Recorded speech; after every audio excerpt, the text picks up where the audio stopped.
موقف التجريح. صح.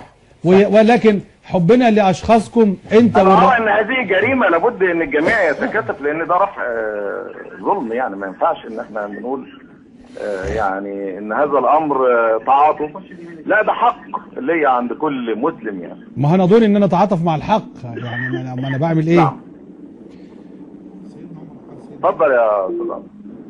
لكن يعني بس اذكرك واذكر الرئاسه واذكر غيرك من الرموز الاسلاميه ان احنا عاوزين يعني لا يعني نجرح المشروع الاسلامي ولا صوره الاسلاميين على بعض ان هم بيتبادلوا الهجوم والاتهامات وعاوزين يوقعوا بعض وعاوزين يسقطوا بعض وعاوزين يهينوا بعض. عاوزين يعني نبرأ من هل ترى ان هذا التصرف غير الحكيم من رئاسة الجمهورية يخدم المشروع الاسلامي ولا غير المشروع الاسلامي ولا الاستقرار في البلد ولا حتى حقوق الافراد؟ يعني انت خلاص ما هو معنى كده ان احنا خلاص احنا ننفض من حواليك، وانا كقناة اتعب نفسي وراك انت والرئيس ليه؟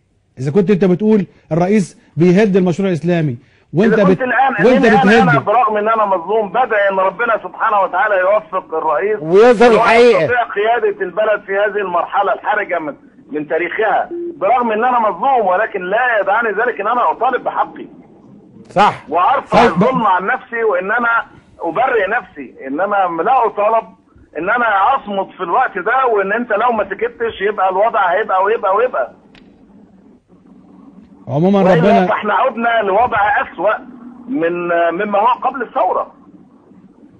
ما هو بس ويستحيل ان يكون ذلك في وقت التيار الاسلامي اللي ماسك فيه. بس احنا مش في وضع، الكلام ده بيزعل، احنا مش في وضع اسوأ من الثوره. انت لو كنت مستشار لحسني مبارك واقالك ما كنتش تقدر تفتح بقك، سامحني يعني.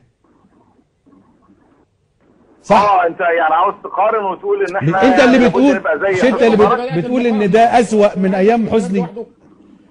ما هو انا بعتبر اصل انت يا دكتور اذا لم نفعل وطالبنا بالحق، يعني ده جواب اتفضل.